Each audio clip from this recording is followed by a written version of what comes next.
Las Vegas, 1977. The spotlight burns white-hot. 70,000 watts of expectation. Elvis Presley steps to the microphone, his jumpsuit heavy with rhinestones and sweat. The orchestra swells. He opens his mouth to sing the song that defined a generation. And nothing comes. Not a single word. In that moment of silence, louder than any scream, the king realizes he's lost more than lyrics. He's lost himself. The dressing room mirror didn't lie, but Elvis wished it would. He sat slumped in the chair, staring at a face he barely recognized. The jawline that once made teenage girls faint had softened into something bloated and foreign. His eyes, those eyes that had once smoldered with dangerous charm, looked tired. Not just tired, exhausted in a way that sleep couldn't fix. 5 minutes, Mr. Presley, came the voice through the door. 5 minutes until he walked onto the stage at the International Hotel. 5 minutes until he became Elvis again. That other person, that character he'd been playing for so long, he'd forgotten where the performance ended and the man began. Jerry Schilling knocked and entered without waiting for an answer. That's what happens when you've known someone since you were kids in Memphis. Formality dies first. You okay, E? Jerry's concern was written across his face like sheet music. Elvis didn't answer immediately. He reached for the prescription bottles lined up on the counter like soldiers. His personal pharmacy. Dr. Nick had assured him they were necessary. For the pain. For the energy. For the performances. Always for something. I had a dream last night, Elvis finally said, his voice thick and slow. I was back at Sun Studio, just me and Sam Phillips. He was showing me how to stand at the microphone, and I couldn't remember how to do it, like I'd never sung a day in my life. Jerry shifted uncomfortably. That's just nerves talking. You've done this 1,000 times. That's the problem. Elvis stood, the motion requiring more effort than it should. 1,000 times. 10,000. How many times can you sing the same songs before they stop meaning anything? Before you stop meaning anything? The jumpsuit waited on its hanger, white with gold eagles spreading across the chest and down the legs.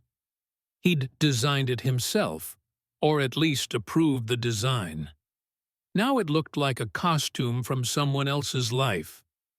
A prison made of silk and sequins. You remember when we used to drive around Memphis? Elvis asked, touching the fabric.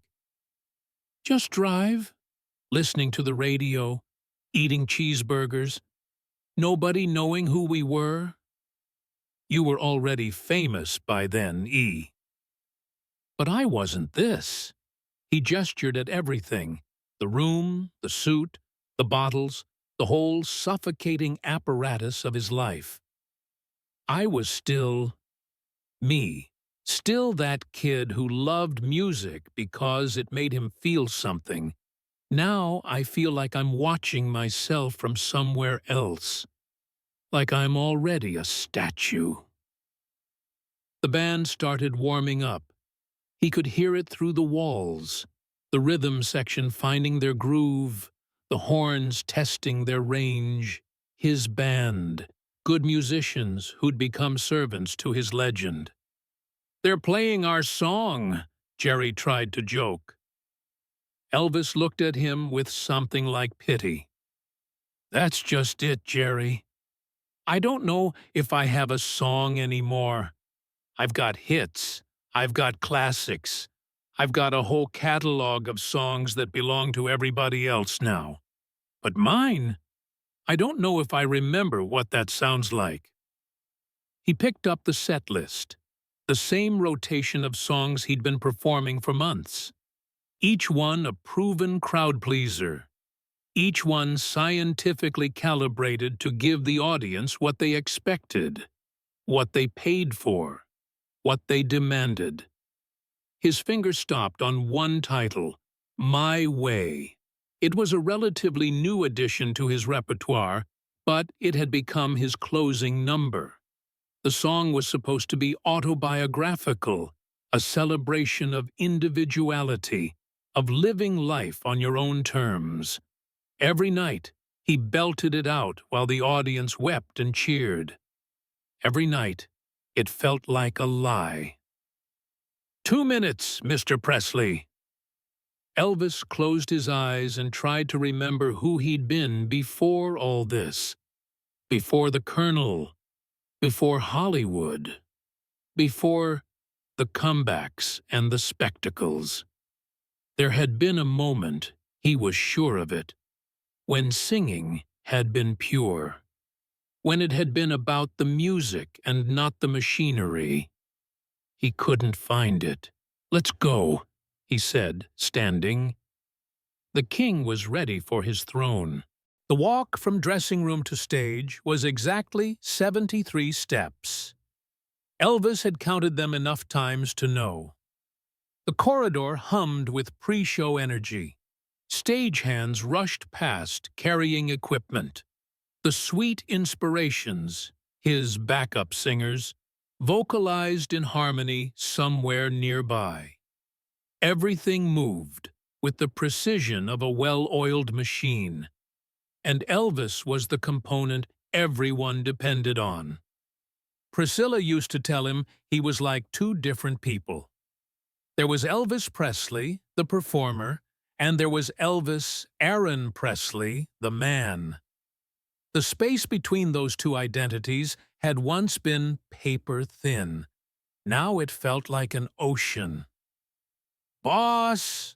Red West, his bodyguard and old friend, materialized beside him. "Crowd's incredible tonight. Might be the biggest yet." Biggest. Loudest. Best. Everything in Vegas was a superlative. Everything had to be more than what came before. Elvis nodded, but didn't respond. He was already putting on the mask, feeling his body language shift into something larger than life. His shoulders rolled back.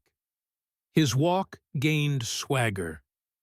By the time he reached the stage entrance, Elvis Presley, the man who'd revolutionized American music, who'd scandalized a generation with his hips, who'd become more myth than human, was ready. The orchestra launched into the opening strains of Also Sprach Zarathustra, his entrance music. The theme from 2001, A Space Odyssey, had become synonymous with his arrival. Bombastic, cosmic, impossible to ignore. The curtain lifted, and the wall of sound hit him. 7,500 people screaming his name. "Elvis! Elvis! Elvis!" He strutted to center stage, and the spotlight found him like it always did. His body knew the choreography without thinking, the karate moves he'd incorporated into his act. The leg that shook just right. The smile that could melt hearts from 100 yards away. The first song was C.C. Rider, a blues number he could do in his sleep. And he practically did, muscle memory carrying him through verses he'd sung 10,000 times. The audience didn't notice. They never did. They saw what they wanted to see. The king in all his glory. He moved through the set list with professional precision. "I Got a Woman." "Love Me." trying to get to you. Each one received with rapturous applause, each one leaving him feeling more hollow. Between songs, he bantered with the audience, jokes he'd made 100 times before, stories they'd heard in previous shows but laughed at anyway. He threw scarves into the crowd, and women fought over them like they were sacred relics. Maybe they were. Maybe that's all he was now. A religion, not a man. Then came the moment he'd been dreading all day. "Ladies and gentlemen," he said, his voice echoing through the showroom, "I'd like to do a song that means a lot to me, a song about living life on your own terms, about being true to yourself, no matter what." The orchestra began the introduction to My Way. Elvis gripped the microphone. This was the moment, the big finish. The song that sent audiences home weeping and satisfied. The verse arrived. He opened his mouth, nothing. Not a sound. Not a word. Complete and total silence. He stood there, frozen, as the orchestra played on. The backup singers looked at each other, confused. The audience stirred, uncertain if this was part of the act. Elvis's mind raced, grasping for the lyrics that should have been automatic. He knew this song. He'd performed it dozens of times, but standing there under the lights, with thousands of eyes on him, the words had simply vanished. And now, the end is near. The line echoed in his head, but it wouldn't move from his mind to his mouth. It was like his body had gone on strike, refusing to deliver one more lie. 10 seconds passed. 20. The conductor kept the orchestra going, thinking Elvis was doing some kind of dramatic pause. But Elvis knew the truth. This wasn't a pause. It was a collapse. He saw Priscilla in the third row, her face a mask of concern. He saw the colonel in the wings, his expression darkening with each passing second. He saw Jerry, Red, and the others all frozen, watching their world crumble in real time. The irony wasn't lost on him. My Way, a song about independence and authenticity, was the song he couldn't sing, the song that broke him.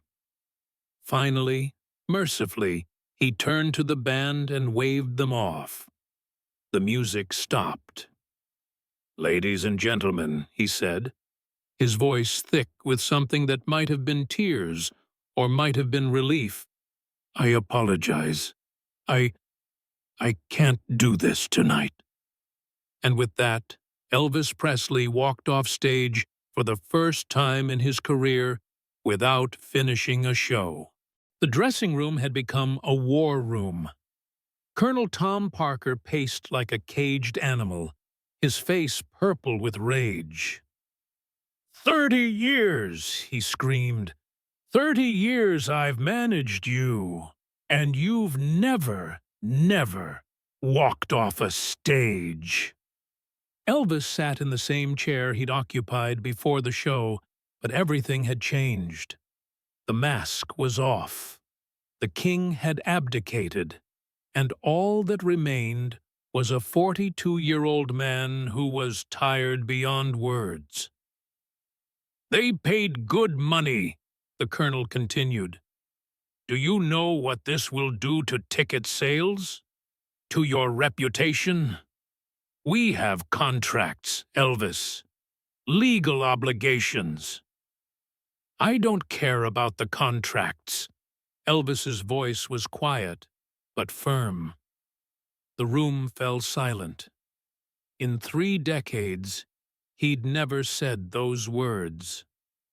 Dr. Nick entered, medical bag in hand, ready to offer chemical solutions to existential problems.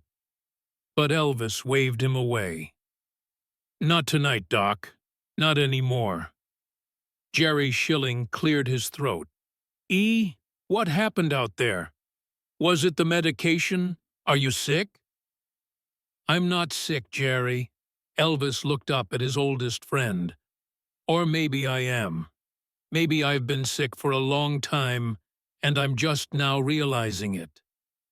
He stood and walked to the window overlooking the Vegas Strip.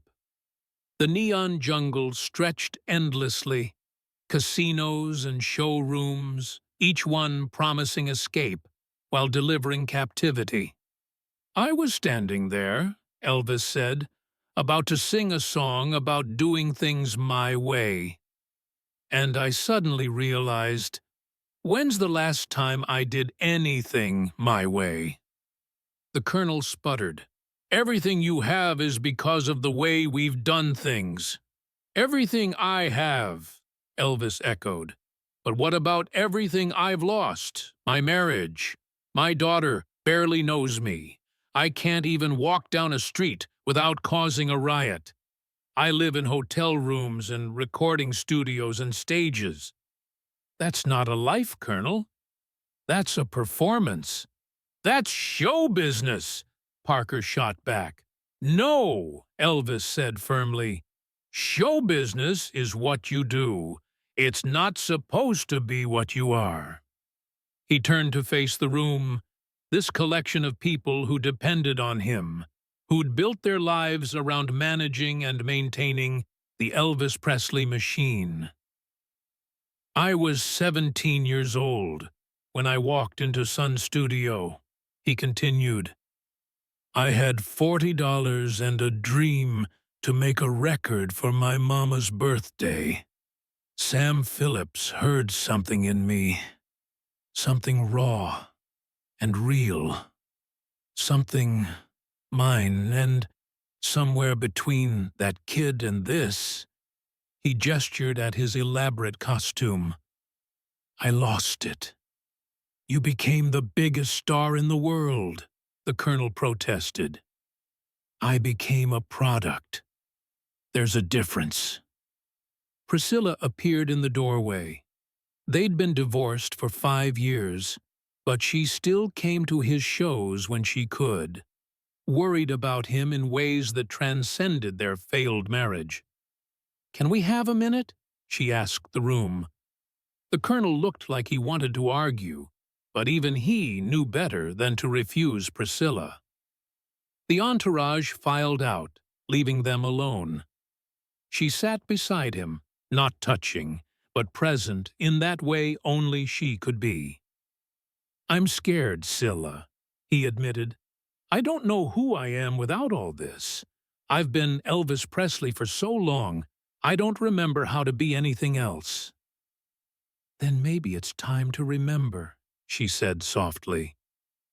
"Not for the fans, not for the Colonel, for Lisa Marie, for yourself."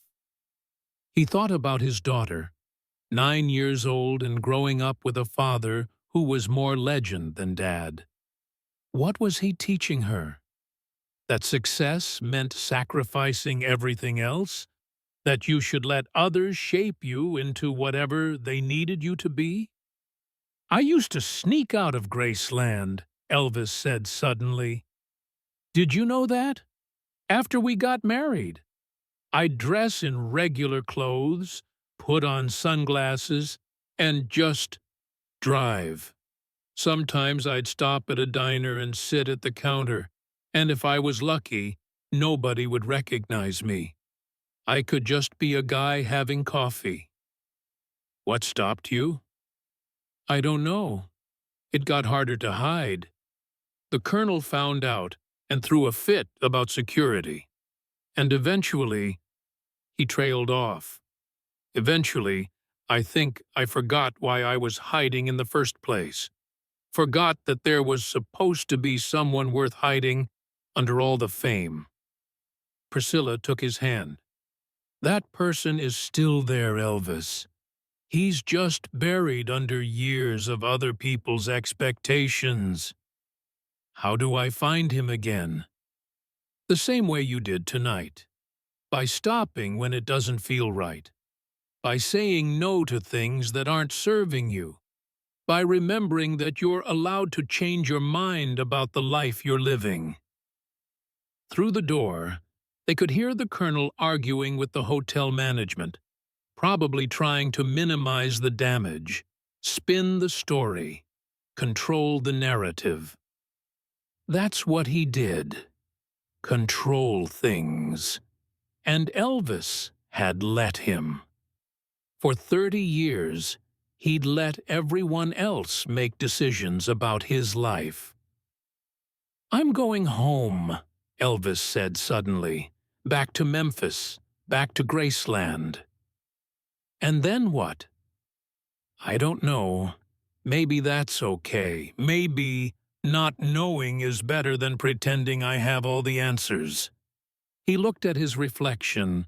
Graceland felt different in the morning light. Elvis had arrived back in Memphis at dawn, slipping into his estate while the world still slept. For the first time in years, he'd traveled without the full entourage. Just Jerry driving him from the airport, no security detail, no press, no fanfare. The mansion was quiet. The staff hadn't expected him for another 2 weeks. He walked through rooms filled with gold records and awards and photographs of a life that felt increasingly like it belonged to someone else. He ended up in the music room, a space that had once been his sanctuary, but had become more like a museum. Guitars lined the walls, each one a relic from a different era of his career. The piano, where he'd composed songs, sat silent, its keys untouched for months. Elvis sat down at the piano and placed his fingers on the keys. They felt foreign, like he was learning an instrument for the first time. He played a simple chord progression, nothing fancy, just basic blues changes he'd known since childhood. And then he started to sing. Not one of his hits. Not anything anyone would recognize. Just a melody that emerged. Something about Memphis and morning and feeling lost in your own life. The words came slowly, imperfectly. His voice cracked on some notes, but for the first time in years, it felt real. It felt like his. Lisa Marie appeared in the doorway, her small face curious. "Daddy? I didn't know you were home?" He stopped playing and opened his arms. She ran to him, and he held her close, realizing how much of her life he'd missed while being Elvis Presley, instead of just being her father. "I came home early," he said. "Wanted to see my girl." "Are you okay? Grandma said you had to cancel your show." "Yeah, baby, I'm okay. Actually, I think I'm better than I've been in a long time." Over the next few days, Elvis did something radical. Nothing. He didn't take meetings. He didn't rehearse. He didn't even listen to music industry gossip. He played with Lisa Marie. He walked the grounds of Graceland. He sat in the garden his mother had loved. The colonel called repeatedly, each message more urgent than the last. There were contracts to honor, damage control to coordinate, a career to salvage. Elvis didn't return the calls. Instead, he started writing, not songs he thought would be hits, but songs that captured what he was feeling, the confusion, The fear, the strange liberation of having everything fall apart. Some of them were terrible. Some showed promise. All of them were honest. A week after walking off stage in Vegas, he called a meeting.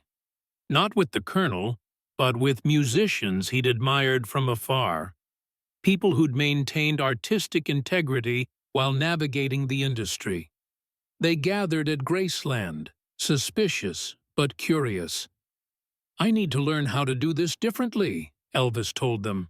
"How to make music that matters without losing myself in the process." They talked for hours about the trap of fame, about staying connected to your art when the business tries to swallow you whole, about the courage it takes to walk away from success to find something more meaningful. One of them, an old blues musician from Beale Street, said something that stuck with Elvis.